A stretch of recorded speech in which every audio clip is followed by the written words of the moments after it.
Hi, I'm Mark. This is Mark's Tech Vlogs on YouTube, and today I want to talk about new Fitbit devices.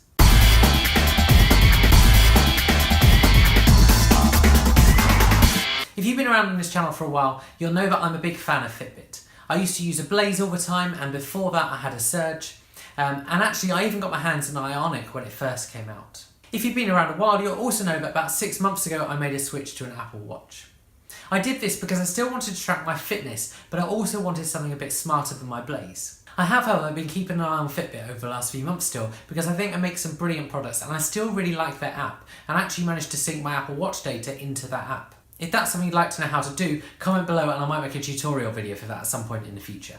Now, the reason I'm making this video is because yesterday Fitbit announced 2 brand new products, and I want to talk briefly about both of those. The first is the least exciting of the two, and that is the Fitbit Ace. Now, the Ace is the first Fitbit that's primarily aimed at kids, and when Fitbit say kids, they basically mean anyone 8 upwards. And so I guess they're thinking of that kind of 8 to 12 kind of market. As you can see, it actually looks pretty similar to devices that are already out there from Fitbit, particularly the Fitbit Ultra.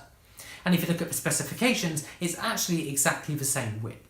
Of course, the Ace does everything you'd expect from Fitbit, so it tracks your steps, it tracks your active minutes, and it tracks things like sleep. What they're trying to achieve with this is make moving around and exercising fun for kids, and so there's lots of celebration messages and badges and things that you get as you use this device. It also has, as we come to expect from Fitbit, an impressive battery life, and they say it's going to last for about 5 days. They also say it's going to have about 10 customizable clock faces, and it's going to have interchangeable straps. Another thing they've done, which they really needed to for a kid's device, is they've made it shower-proof. This means it'll be fine for splashes and spills. On top of those very basic fitness tracking abilities, it can also set reminders and alarms. The other thing that makes this device a little bit different is you can actually set it up on 2 devices. This means parents can have one, and presumably children can have it set up if they've got a smartphone themselves. If they do have a smartphone, then likewise they can also receive notifications to the device when they're near to it. In all honesty, I don't know how many 8-year-olds actually have smartphones, but if they don't, they will still be able to check the progress of this device on their parents' phone.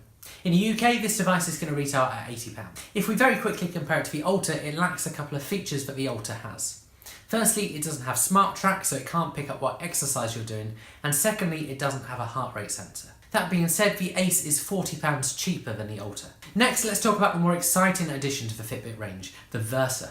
Now, when Fitbit released the Ionic last year, it was disappointing. It was marketed as Fitbit's first smartwatch, but actually in reality it wasn't much more than a slightly smarter fitness tracker. The Versa is Fitbit's slightly more affordable take at a smartwatch, and effectively replaces the Blaze. It packs a lot of the same features in as the more expensive Ionic, but it lacks GPS. This means that if you want to track your running when you're out and about, you're going to need to take your phone with you and use connected GPS. In terms of tracking fitness, it's going to be able to do all the fitness tracking that we've come to expect from Fitbit. On top of that, it's got a heart rate sensor built in as well. It's also water resistant, much like the Ionic, which means you can take this device swimming. Likewise, much like the Ionic, you can also store music on this device and all your notifications can come through. If you're an Android user, you can also send quick replies to some of your text messages. This is basically a selection of pre-written messages you can send back to people just from your wrist. If you're an Apple user, this feature isn't for you. The other thing worth mentioning about the Versa is that it's got quite an impressive battery life, and Fitbit say that's going to go for 4 days. Of course, without testing that, we don't know if that's true, but Fitbit are generally pretty accurate with these kind of things. Again, like the Ionic, there's also a variety of clock faces and apps. Now, when the Ionic first came out, the App Store was nothing more than a handful of very basic apps. Over the last few months, this has grown, although it's still nowhere near the App Store that you get for things like the Apple Watch. The good news is that all of these apps will also work on the Versa. This means you'll have apps like Deezer for streaming music, Philips Hue for controlling your lights. There's also an app called Barcode which can store some of your loyalty cards. If you're prepared to pay a little bit more, then you can get a special edition version of the Versa. This special edition comes with a different strap and also has a Fitbit Pay feature. This means you can make contactless payments from your wrist. If you live in the UK, however, it's worth noting that only 2 banks currently support this, and none of them are actually the big banks. This means for most users, Fitbit Pay is still not usable if you live in the UK. The big difference between the Versa and the Ionic is the design of it. Whereas the Ionic was quite a bold, square design, the Versa really embraces rounded edges. As you've probably already seen in this video, the Versa has kind of lovely round edges at all the corners, and it's also slimmer than the Ionic. In many ways, it actually looks a lot like an Apple Watch. What you probably can't tell from those images is that actually it's smaller than an Apple Watch, with just a 34mm screen, whereas the smallest Apple Watch has a 38mm screen. This means overall the device measures just 2.4 centimeters by 2.4 centimeters. Whilst this gives it a smaller screen, it does mean actually regardless of the size of your wrist, it's probably going to look quite nice on it. Of course, as we come to expect from Fitbit, it has interchangeable straps, and initially the device comes in a variety of colours. If you go for the base model, which is going to retail at £200, you've got a choice of colours.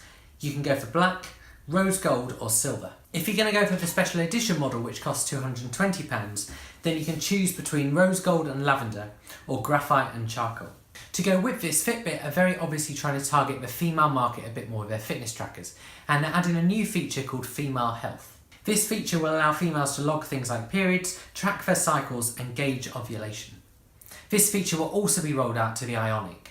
My initial impressions are that whilst the Versa looks really nice, it's still a bit behind when it comes to the smartwatch market. The Fitbit App Store has a lot more apps than it did to start with, but it's still playing catch up for a lot of the time. The other real disappointment is that only Android users can send quick replies for text messages. This is probably in part due to the Apple ecosystem and how closed Apple can be with their systems, but it's a shame Fitbit haven't found a way around this. It's also worth noting that interaction with notifications is very much just that. What I mean by that is because there's no microphone or speaker built in, you can't do things like answer calls from your wrist. I haven't managed to get my hands on one of these yet, but from initial impressions it looks like it's going to do everything Fitbit normally does so well in terms of fitness, and then a few smart features on top of that. If you've had a Blaze for a couple of years now and you're thinking about upgrading, this is probably the device for you. It's very similar to a Blaze, but it's a little bit smarter on top of that. It's also not that much more expensive than a Blaze was when it first came out. Hope you guys have found this video helpful. Please like and subscribe. If you've got any questions, stick them below and I'll try and answer them, and I'll see you guys again soon.